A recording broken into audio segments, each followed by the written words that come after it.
balinga mina ye. Ciel ouvert, ciel ouvert, ciel ouvert, ciel ouvert, ciel ouvert, Ngeko landaka yango, Ngeko tamaka yango, na Vincent Makeba.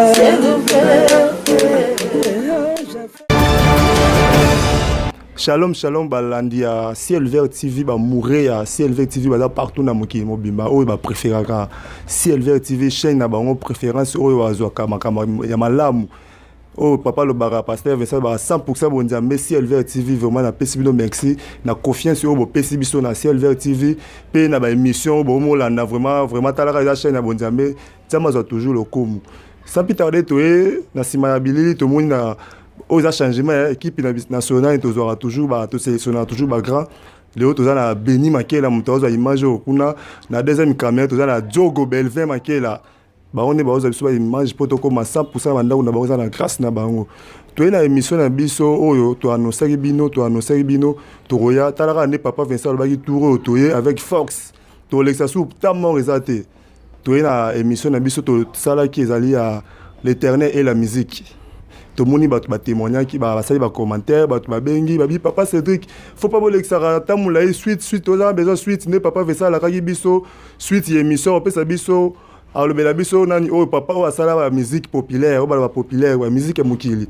On va aimer la mingi basi, va aimer la bolingo, va aimer la mibal pasteur Vincent à la 5 albagi que a repé sabino papa yango a créé yango.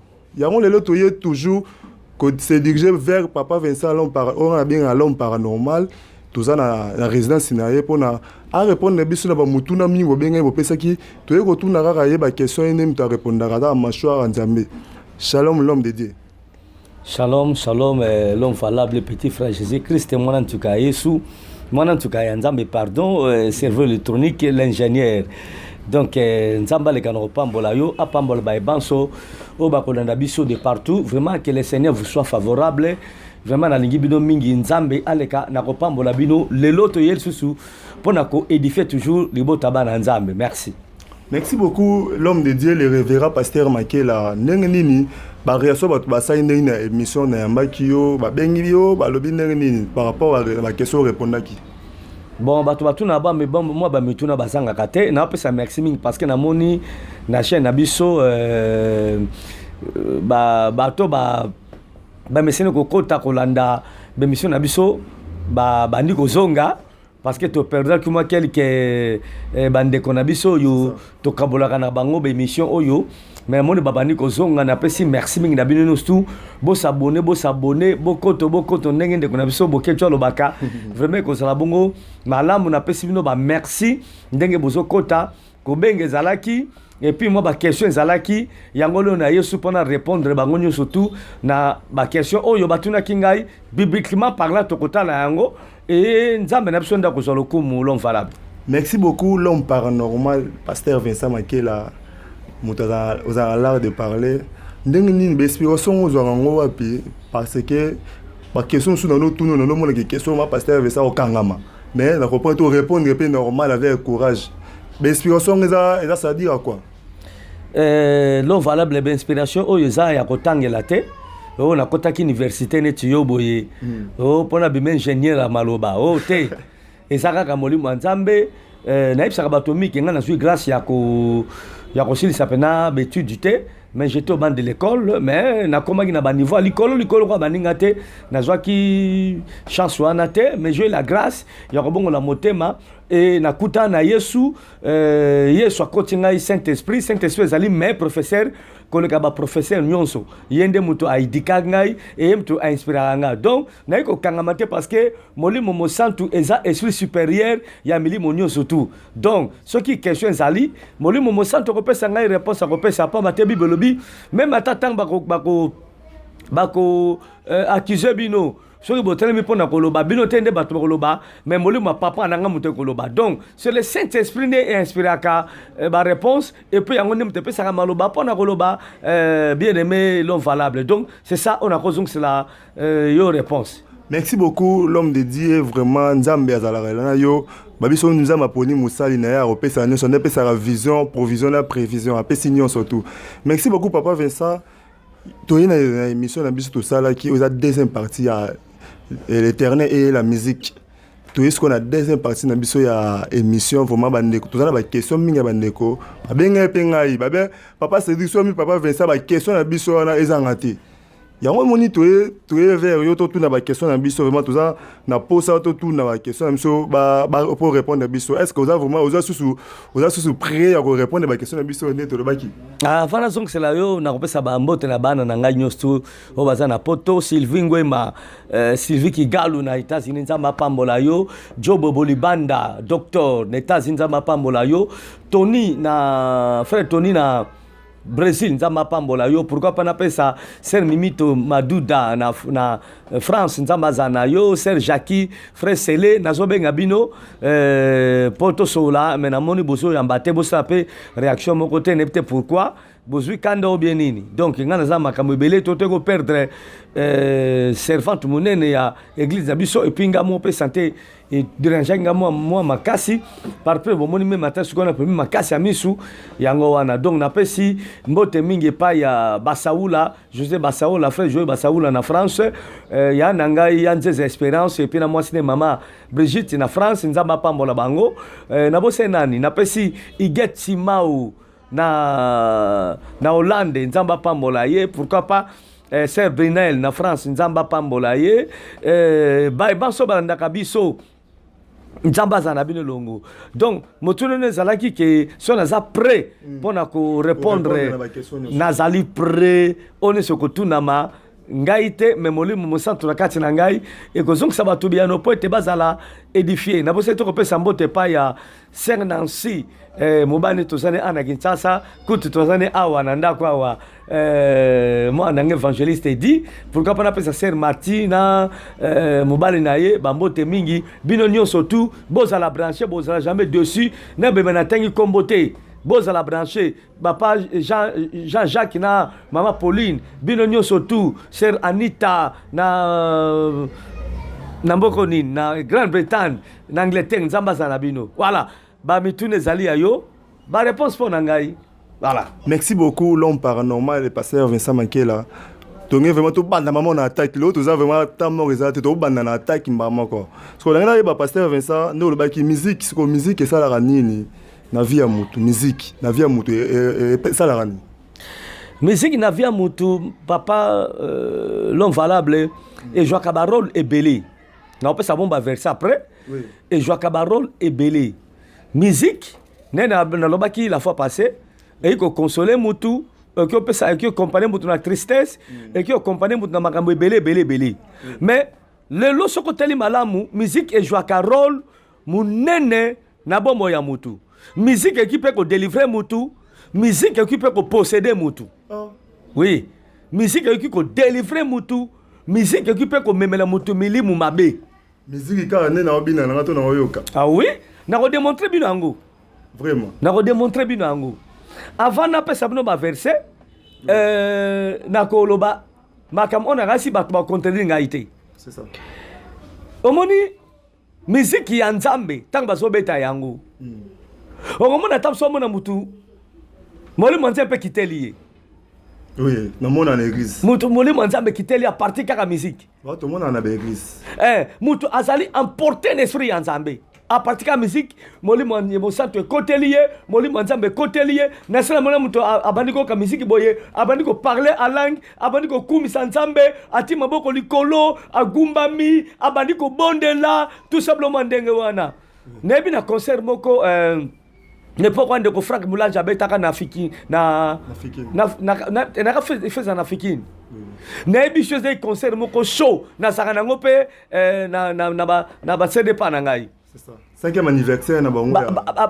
Bazo manzembo oyo ozalinza comment hein?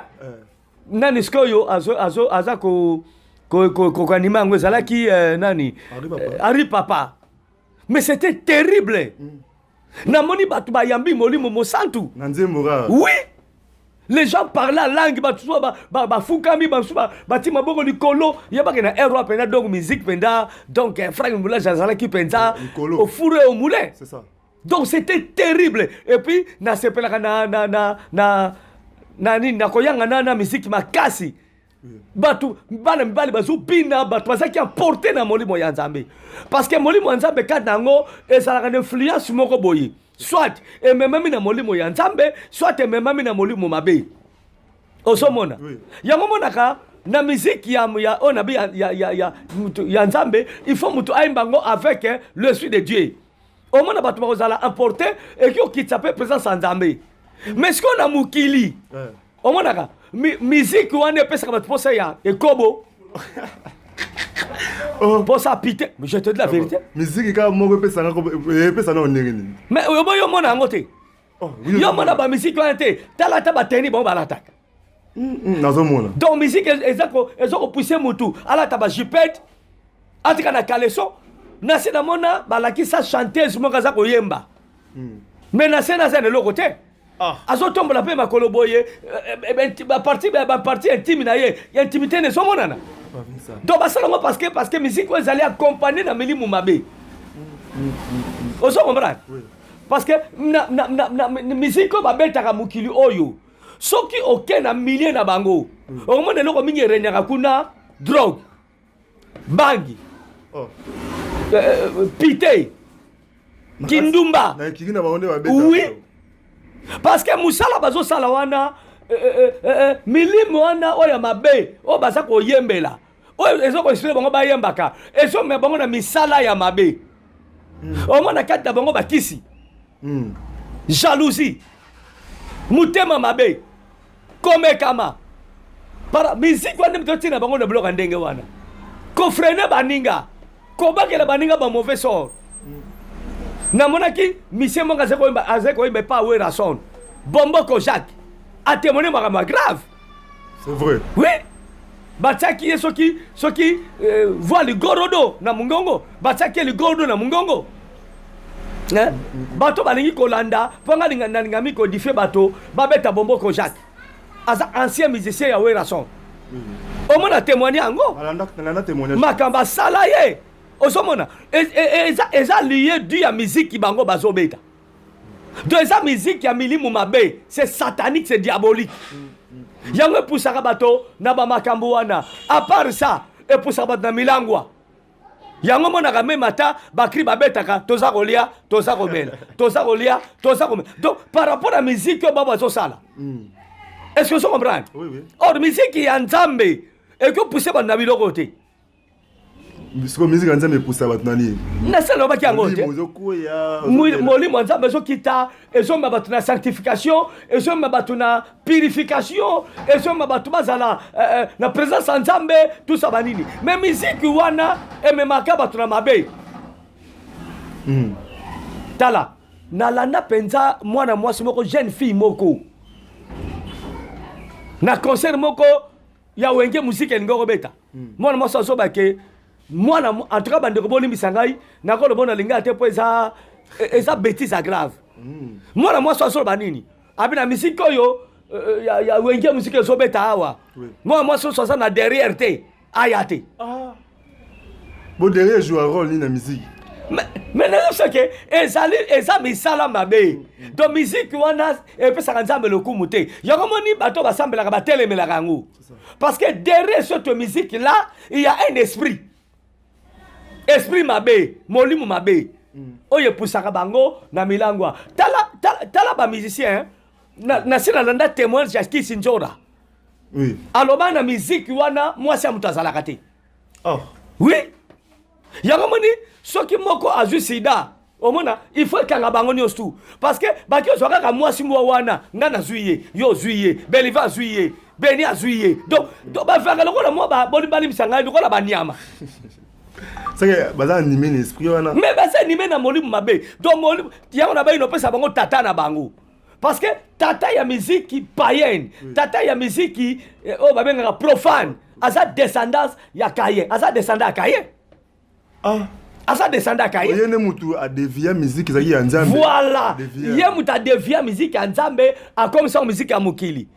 Bon, ce que ça l'otali origine à Kayen, source à Kayen. Kayen azaki inspiré par ya Satan. C'est ça, oui. Parce que première mutema mabena mukili oya banda ko bomba bato acha jalousie tout ça banini tata ya makambo mabena mukili à part Satan a présent fondateur mais tata ya muto oya banda misala wana eza Kayen eza Kayen so aboti su mona naye aboti areboti bana ba triboti ba croaboti ndebe ko bota muto oyo comme na ye Jubal papa boyoki le père fondateur ya musique populaire ya mokili papa pesi kombo na ye bino tobenga nga obesanga to besoin kombo wana papa pesi kombo na boyoki Jubal so bangi batanga ngona mukanda ya Zeland parce que monsieur nangeza mo muke mubuna vérifier batanga na mukanda ya Genèse chapitre 4 verset 20 à 21 faut l'istrer wana ou bien to kipe ko tanga rapidement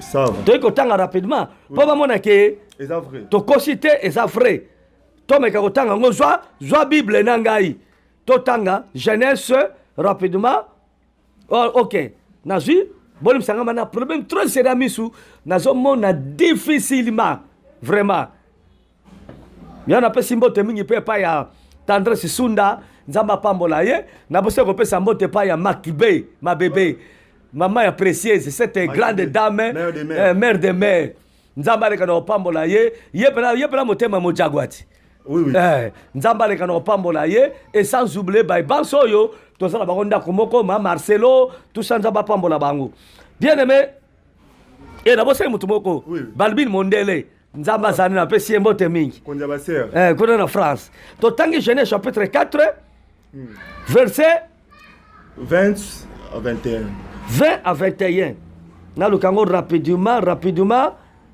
oh là là les yeux mes yeux et la binde komoko boye mes yeux voilà natanga oui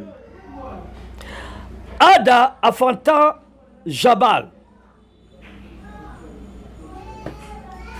ouais natangi na verset 0 20 matin 26 20 en tout cas boli misangai voilà yango na otanga Ada afanta Jabal il fut le père de ceux qui habitaient sous des tentes et près des troupeaux. Dans verset 21 le nom de son frère était Jubal. Il fut le père de tous ceux qui jouent de la harpe et du chalumeau. Ozomona. Oui. Donc mutu azali tata bato babetaka nzenze n'importe comment. Babetaka ba drum n'importe comment. Ole babetela nzambe, mais bazobetela mukili. Bazombela basi, bazombela boka mukili, bazombela mboka, bazombela kombela mboka eza mabete, c'est pas un péché. Ah, wale za pona nzambe. Kombela mboka parce que mboka nzambe mutasala akrea asala mboka. Nzambe mutasala mboka. Neti bisoko za ba Congolais, c'est la volonté de Dieu que nous sommes des Congolais. C'est ça. Ozomona. Donc, eza volonté nzambe ozana mboka yo ozala ki okipe ko yemba pona mboka na yo. Mais soko bi pona mboka ko nzambe na katite. C'est que ba mise chrétien ba royembe na mboka te. Oh ya nzambe za ya nzambe. Jésus loba ki yango ya kaisa la bopesa kaisa la ya nzambe bopesa nzambe. Ya mukile za mukili. To ko mélanger nzambe na makama mukilité. C'est pas bien. Oui. Ozomona. Donc Jibal onda zala ki père ya bato yo babeta musique. Babeta musique populaire. Bibetela. Et ça musique ya bibetela. Parce que bolingo bibetela. Parce que ba bêtise na musique na osakana te. Omona kate. Yo mona ka esprit wana oyo zalaka na kacha musique wana. Hein? Oui. Et pour ça bango même ezali pe lié na ba cri bango babetaka. En tsusu ko kele. He ba tebu ba laukidi. Ezala ki Congo. Soso leli batebu na Congo na Lingala eza biliu mabe. Hein? Intsusu ko soso leli batebu biliu mabe tomboki. Hein? Tchamutu bakata. So bakata mutu ko vivre. Non vivre te? Alors, mais azo pousser ba mutu bakata. Enga na belaka. pesanga kiti na vandela ale siko tanga ko vanda lokolo zo bela omukolela ai mama na ngai ai na kufi est-ce que blo ça malam papa fait ça c'est que aux ala vraiment prêt Hollanda lito ine landa nyonso na sali congolais na sali kinois et ça ba makambo le kaka tozo vivre na espace te ni tozo vivre na deuxième monde ni tozo vivre na lola to vivre na mukili makambo to yebi yango. Vraiment, merci beaucoup. Wana ezali l'homme de Dieu, pasteur Vincent Makela, l'homme paranormal. Bilimo Bolandi, nenga pesi ba réponse, après pesi père fondateur ya ba musique ya mokili populaire, boyoki kombo nae. Papa Vincent, na yoki olobi komba ba esprit. Est-ce que musique peut ko influencer ba esprit nyonso to ya la musique? Mais on a solo bangote. Musique influence aka, ba esprit influence aka musique et puis musique peut ko benda ba esprit. Ndenge soki mutazoembela nzambe na kati ya molimo ndenge ekitaka présence ya nzambe ndenge molimo nzambe kyokita mutu pambi pe molimo nzambe abandi ko parla langue abandi ko kumisa nzambe abandi ko mona ba merveille ya nzambe na sina mona mutu azako yoka musique ya nzambe boye abandi mona ba vision ndenge pe musique wana ya ngambu susu ekitaka ba esprit mabe na kolobali kamoko la kasi bato ba kondibela ngai omona teke milimo koyembela mutu po bayembela bazebola e kokana tena musique oyo baza koyembela bayembela tabusu mwasi omona na zebola bati mbunda tin basi batena bango molimo pas zebola kiti. Donc musique influence à l'esprit vient influence à la musique. Et ça qu'on s'influence à né. C'est ça. Ozomona. Oui, mais que musique me soit ozobetango. Et qu'on peut se poser à piter. Ozobetango. Ozorango. Et puis sur pota posa, il y a moins de personnes pour ça mobile. De influence directement. Voilà l'esprit on a il y a pité.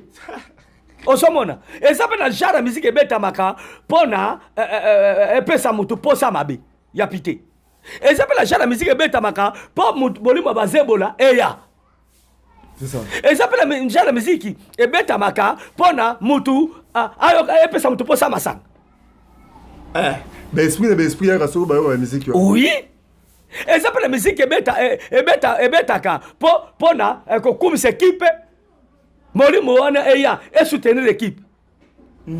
Osomona mikolo le kinganga moka le kaki na Top Congo alekaki epa ya pardon alekaki epa ya leki na ngai asalaka nini ya musique nazo pese mbote koleka edo kia kumbuta komone kokodikoko nganga musique nganga ya bale alobaki nini alobi même ata yepe asala bato mingi na mukili oyo bazala musique na bango eyokana par preuve atange na kombo abiso boti tembe boto na Bill Clinton oui nazotanga na bakombo comme ne kokodikoko et soko tene bakila Bill Clinton abwaka ye tango ba biso toliaki nchosodiko kokodikoko yo ba voisin baleli bata bayokango est-ce que yoka kriwana te na songa ndango susu tango biso toliaki soson kokodikoko eza kokodikoko anganga wana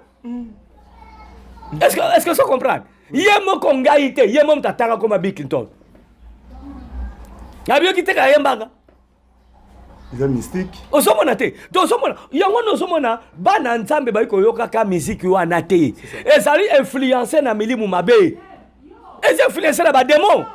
Donc osomona musique wana donc ezali influencer na milimu mabe eza influencer na mabe yo bi ke banda ba témoignage ya bomboko chaque banda ba témoignage ya ba flam kapaya balanda même ata témoignage ya danseuse ba danseuse super balanda banda même ata témoignage ya ndeko mo za soki basiste lisusu ya wenge musika bazo benge soki nzondo base banda ye okomona donc omona ke moko na bongo tolo bake ezaki malamu banda notre bien-aimé Dakumida Newman bakoyoka ke musique wana ba leader ezaki za ba demo ya basi linda wembe linda oui bon babina Castro banini eza milieu mabe linda zala koma mutu te non ça embele mwasi na ye linda eza ba sirène ye moka lobaka yango donc osomona donc musique wana ezali influencer na milimu mabe yango na kati ya bato wana kindumba ezalaka bavaka lokola bato moko bamito ezalaka te emene ya vakufa azokoloba nini abake mwasi nanga baninga nanga bazozwa ye mwasi nanga baninga nanga basenga bo basemasi na ngai bozanga lukuta eza likambo solo ozomona donc eza millier moko mabe lelo soko telefone so bomboko Jacques azali soko kangisa basuki banini lelo soko tali akata coiffeur kitoko mobali kitoko akoma même ko modéré batuna ye est-ce que soko ningozo so na misana bina ko zonga kasute mais tala bato bazali na succès oui azoemba batu ayebani mais poni baboyaka parce que ça mabe mutu yuko so mara baninga makamati batyo ni gondo na kingo biloko na vie chrétienne ko sala matin mais comment ko sala mapona nini po to koma na ba faux musicien na ba faux pasteur infiltrer ba koti yango moni ba poisson pe koti ne comme une église kindumbe comme une église ba hemba comme la samitaka na bango na ba réseaux sociaux or somme tazo embela nzambe molimbo na nzambe ekolata ye po ayemba loko ndenge ekomomi na mukanda ya na kotanga ngo tokotanga teme bato batanga na bandaku na 1 Samuel chapitre 20 verset non chapitre 1 Samuel chapitre 16 comme le verset 16 na 23 okomona Saul azalaki kosela nzambe c'est ça mais nzambe aboyaki Saul atikaki ye molu mabe ekotraki Saul alors basali ya Saul balobi baluka mutu moko ayebi kobeta nzenze pe ayebi koyemba oui. Po abetaka nzenze ayembaka po Saul azala soulagé bakene kozwa David David azalaki un bon musicien ayebe kobeta lindanda ayebe koyemba etanga za kosala bongo la Bible nous dit que Saul azalaki soulagé muni mabe ezalaki kotika ye voilà donc muto zoembela nzambe ayiko délivrer batu ebele aporteka loyembo bato baza délivrer nayebi moto moko akangola mapa bika kaka na nzembo oyo na makasi na ngai te na nguya na ngai te o na bolingo na yo nzambe na mona mutabika na maladi pona ngo asako tambola atamboli pona nzembo oui na mona mutu abongola motema biki na nzembo talantina ngai na landaka nkolo Yesu yabaki na pokana ba dance phrase yaki benate oui bato zoembela nzambe omona mutasa concentré mais lelo komona loyembo nzambe yoka loketo kaba mabine utse pa lolo ke eza lokuta mabina bo mabina ndenge wana eza na jaro mabine la nzambe eza na modelo mabine la nzambe mais lelo loketo oyebi na nakinde komoka lobi Kongola rezonaka te pona nini vrai danse bamindele babinaka na mutu pesa likambo solo osomona ba smart ba danse na bango mingi ezaka boy mais mutu mwindu to Kongola babina mingi nini na loketo abinisa mutu pona nini azobinisa mutu po mutu ezo raisonner na osani lobby na ko développer mboka ni ndenge lobby mais Kongola bila mingi na loketo fabi na azoko na ko séduire balo ndenge nini lo ba ko sentenga ndenge nini na ko botsa basi combien na ko sala ko bondenge nini na ko tamona basi combien yo mona babisanga parce que dans sa loketo eza danse moko obscène eza danse moko diabolique mais dans les seigneurs on est comme moli nzambe poya po babina ba pasteur na l'église babina rango mo la pasteur mate akabakangi veste na loketo azo ndingisa ba pasteur moko diabolique ba pasteur musuni ngali boso bana ngala kanga veste na kangili puta na bongo ba loketo ka nyoko ba danse obscène non c'est pas bien wone bongi na ba fali bali mutu dans les seigneurs za la kate et ça ba danse traditionnelle et ça la kate alors si c'est comme ça va s'appeler sundama dans les seigneurs qui s'anola dans les seigneurs oui batango wana zali papa Vincent Makela moi na tikaki lobi dans les seigneurs te wana ko sala mate sala mate pani parce que moi na tikaki lobi eza déjà moi bêtise moi na kati wa osomona ba danse ça ba danse poko ya bêtise yo ki ko telma le boso ba no ba ko bina ba danse ba mission ba binaka jamais quel enseignement nous opé ça pas moi na yo et ça mala monter tala tande ba danser ba danse ba binaka et ça ba danse moko obscène hein nasi na mona na concert moko bazu danseuse moko balalese na danser bakamati mso mobali amateli ye kaka makamwa sala mbali basala na bisika nkuku baba sala ngona na concert donc c'est diabolique donc baza animé na molimo mabe muto akosa yo te bazalaka animé na molimo mabe nayoka ndeko moko atémoigna mise moko atémoigna abi tozobeta concert namona fille moko akufa tofane balabala moko namona na concert mutakufa déjà oui namona na concert moi si kitoko azepeye moko azobina bina nandaki image mo na YouTube ndeko moko mwasi arataka ba fête te ya to bengisi eta yaka museneka ko bina o ta zo bina bongo azo séduire ba marié azo bomba ba libana ya ba to ba marié papa bo mutaza invité te okota na fête ndengeni fête zana ba invité mais aza mutabeli mabete ye ba boye la kete ato bengete soka ye ko kota ye amona ta ba tuyo so ba vandi ye abani ko bina nzoka ko bina zo bina ana azo posséder batu l'homme valable mukilo makambo eze belé ndeko na bina moni ser moka kufa to vane balabala moko na concert biso to kobeta e kamwisi ngai nazo nenda ko bona bela makasi na benga basala nzambe ba ko prier pour na ngai bongo yem tapita musique ya muki ya bengi basala nzambe ba prier pour na mais ça la makana ngo pete et ça la makana ngo noka sere mo wera pa maka bet sauvage abike tanga belaka wera me maka e pa pasteur moka bonda pona bobi kanga na maka bet sauvage to sangene mo tango molai na yambake de mission eza be mission kala même comme ça ozong sango tango bet sauvage azalaka danseuse ya wenge musique wera son et pas zaka chef na ba danseuse donc makamu eze belé ya kosakana te mais tango David azako beta lindanda milima beso tika Saoul eza pende moko soki lindanda ezobetama euti na ka ya voisin eske mabe ezobenda bili mabe ezolamisa bato bakufa tango ya kala wendo amisaka nzembo moko boye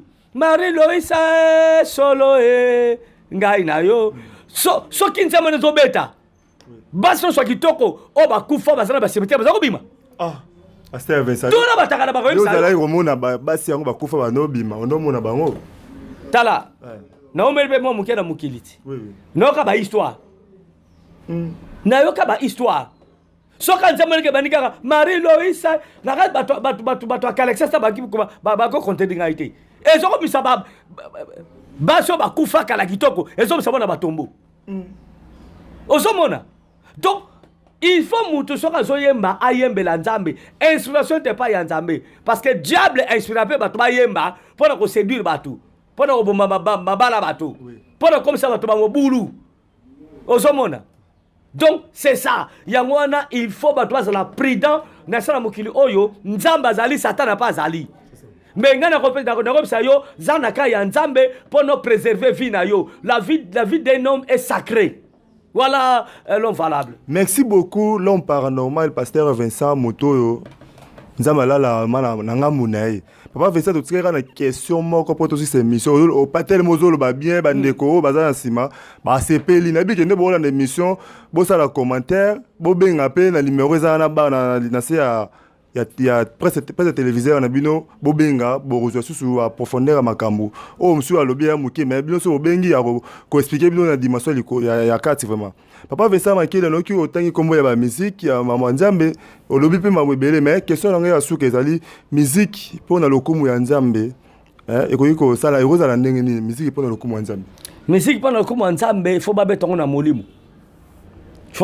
molimo et puis banzembo ne pesa kaka gloire pa ya nzambe okiko mélangeango na makamsute na kisite na ninite donc ozoemba par inspiration yankolo donc nzambe mtu inspiré yo musique wana nzambe akondima yango et puis eko convaincre bato mingi babongola mitema bandimela yankolo bakoma na vie ya sainteté pe vie ya sanctification donc musique ya nzambe ezala pona ko sanctifier pe bato kolongola bato na mabe kolongola batu na mobulu kolongola batu na kindoki kolongola batu na makambo ezanga ntina kokomema bato na epaya ya nkolo oyo mukomsuna zako tena wenza matete non nakati fena wenza yolo entre onzawelo to onzaba tete kala no kambala moko molimo nzambe koteli ngai ebi na ngai spirenge lobi banda koyemba nzembo oyo na bandi koyemba nazali na ndeko te yawe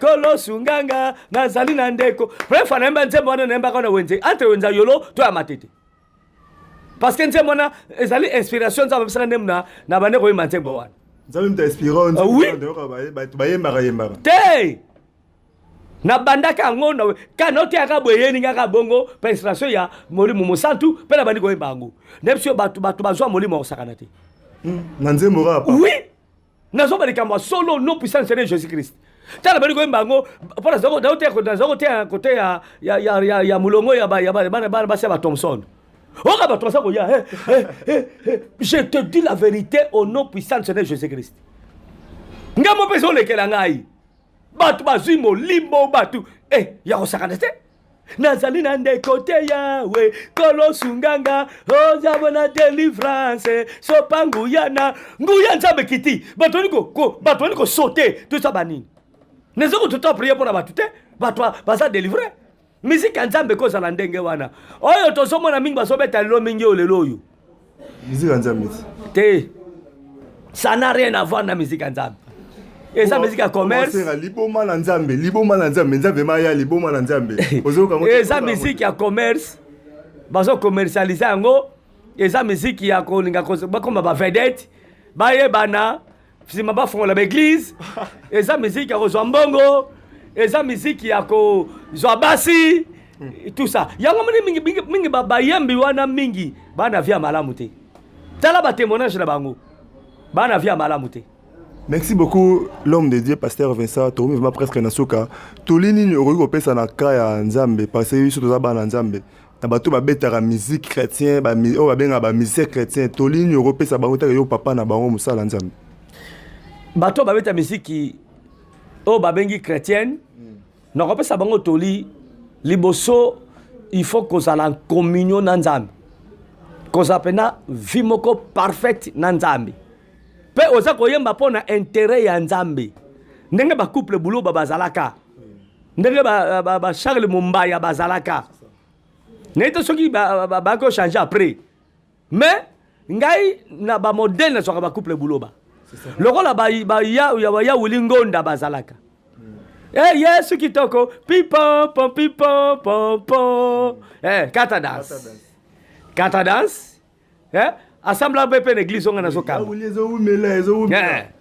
voilà osomona neti ba frère mente omoni ngana zoka exemple ya ba sœur wana neti ba sœur oyo sœur Lili Sumbela aya nga je l'ai trouvé ozoka eza susu na bandeko mongo na sepela bongo mingi bakunda sister basaka na ba témoignage ya mabete voilà nambaki bango na émission vraiment j'ai senti que bazoembela bazongima de la part du Seigneur hein nakoki ndiko metongisa te nebi nyonso Yesu azali akasinga bomoi na ngai azali bomoi na ngai ezali bolobi kona biso ezali kati na Yesu soki tomipesi na ye tokomona soki bayebi soki nzembo nzambe te moto aza motema mabe ozomona ya solo nzambe na biso alingi voilà ozomona mais lelo banzembo alomona kaka loyenge loketo non nzambe aza nzambe désordre te aza nzambe ordre soko soyembela ye il faut ça l'inspirer opema na molimo oza na se ya couverture ya bunzambe likolo na yo okoyemba pona lobiko ya bato okoyemba po bato po zwa kaka mbongo te nebike koya atata so tobanaka ba ministère toki na fitoki nango boleo te onda manda kitoko mamutuka te mais sele nzambe kana na solo ekoya na yango na beso nzambe apesi vision apesaka provision na prévision nzambe akotika moyenge benta kelela ololaka nzalo lelaka ça ce n'est pas notre Dieu nzambe na sosa mosungi akokamwa David alobi nana monite moyenge beni azokufa nzala pe bakitane bazosenga lipa notre Jésus paie tout c'est Jésus qui peut tout, bien-aimé. C'est Jésus qui peut tout, bien-aimé. C'est Jésus qui peut tout, bien-aimé. C'est Jésus qui peut tout. Yende, Moussoussouté. Merci beaucoup, Wanezalaki, pasteur Vincent Makela, le visionnaire Église Vallée de Bereka, l'homme de Dieu. Vraiment, merci beaucoup, Bandeko, Bazana Sima, il y a CLVR TV, Balandara, CLVR TV, abonné. Vraiment, Bazar aussi, parce que Basenga qui suite, il y a émission, il y a sujet de l'éternel et la musique. Suite, parce que ça a lobby à Tangi, nous sommes au Tanga, Nasi qui bosse peli makasi, bot benga, bosse la réaction, bo benga, numéro zawana boyamba, pasteur Vincent, to ba commentaire na bino et ça la biso pe bien, pe bo continuer ko s'abonner na CLVR TV et ça la vraiment malamu makasi pour na bana nzambe. Pasteur Vincent to comme vraiment presque na suka mode de la fait pour na émission au pe pour na bandeko ba lingara ming CLVR TV, vraiment mode de la fait pour na bon. Mot de la fin, quand on a beau na formé ba musicien, papa n'a pas qui professeur na conservatoire. Il est qui professionnel. Il y a nanga mokaza na poto, auto benga ka Espérance, Siskale Moté Manzeza, grand musicien. Oui. Professionnel. Ça veut dire que musicien. Oh yanga bato asi bayoka. Pona Mbappé. Ah. Je l'art de chanter. Ouais, oyemba na mukili. Na Mbappé na bonzambe.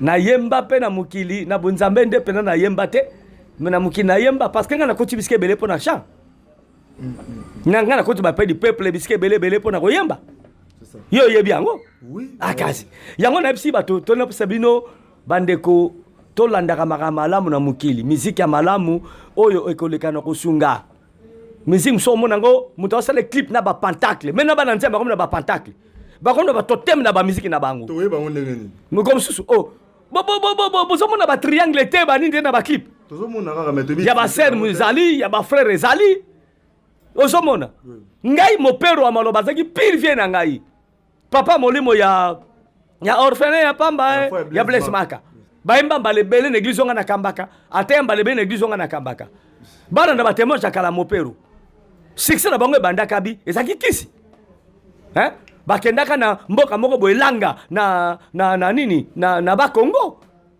nganga na bari ko kanga ba orchestre mususu akangi Zaiko akangi Empire Bakuba akangi banini po bango ba renier et puis ne poko na bitang to eka na kaka concert mona kaka aye na moni ba tout plein ngamo na zokamo wone za ba diria kondo mopero ba kosala mowoyi makambute a témoigner ba to ba kango tolanda nganga wana abimisi bango libanda parce que yena mambole pa kufa abimisi bango libanda aloni nini nzeta likemba alomina mopera matanza likemba wana mopera matira nzeta likemba wana après kaka quelques secondes nzeta likembe koli et même mopera likolo après quelques secondes abina mopera biyo ko sala likolo botala chama sexe zalaka na orchestre tu ko sala nzema mabete et puis omoni kaka ndenge ba wera bazalaki mopera ndenge wana succès ko sakana te même ozo bango ke utaki na kisi moko so batune ba bieske so batilio viki chama oko se problème no se pena ngote bato bazana ba sedo na babukangu parce que ezali banina mabe yango na ko senga na bato tozo kende na étape ya suka mukili kangama na Yesu soko koyoka yoka musique ya bien musique pe musu soko so benga so za musique chrétienne et ça musique chrétienne te ba osimba ba kisi ba sala ba bikila kela ba so le kisame matana batu tout simplement ndenge wana boka ka musique ya bien po yoka ngo bondela nzamba inspiré yo okokwa na muntambo ya mabeta moni satana tika nzamba pambola yo mtondimi pe yo mutu olandi Boss abonné mingi pe partager mission yo pour na ko sauver ame moko oya sana mabunga na kombo na Yesu. Merci beaucoup l'homme de Dieu pasteur Vincent Tokomi presque na suka ya émission ya mukola lelo nzambe ya pambola yo pe au disposer temps na yo pour na ko édifier bana na nzambe. Nzamba pambola mingi makibe oya za penza pembe na ngai nzamba pambola mingi na batoli azopesa vraiment nzamba za ko utiliser makasi. Niko nzamba za utiliser makasi nzamba pambola cette grande journaliste cette grande dame Motema Mojagwa nzamba pambola yo. Grande servante aussi. Grande servante. Elle est une servante de Dieu. Je crois qu'elle vous a consacré Mikolo Zoya. nzamba pambola bino amen nzamba pambola yo po inviter na plateau na yo pe na chaîne na bino nzamba pambola yo l'homme valable. Merci beaucoup l'homme de Dieu, merci beaucoup vraiment aux reconnaissant na CLVR TV nzambe alola za na yo na PCP merci na profiter na pesa merci pe na Mark B ma mère des mères journaliste international à CLVR TV le grand servant de Dieu na PCP merci sans oublier Sephora Makela vraiment de ronangai alobaka pe bien nzamba pambola pesa zali na bosa une équipe de base équipe nationale à CLVR TV bandero surtout autre travailleur na CLVR TV nzambe amona bango. José Luanda za malade. José Luanda za malade.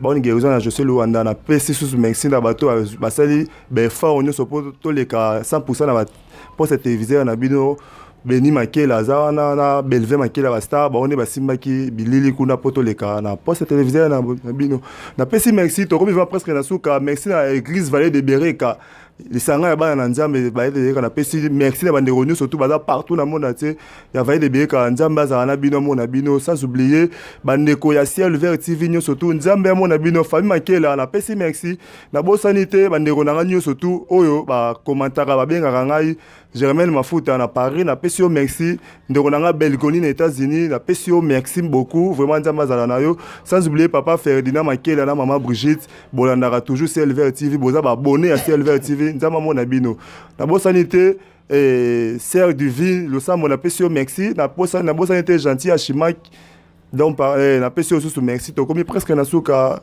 to kaboy na papa Vessa à la prochaine émission bolanda numéro monsieur Asika ciao.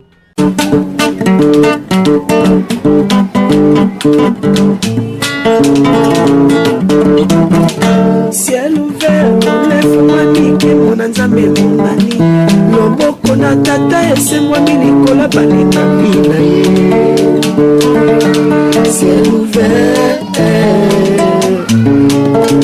ciel ouvert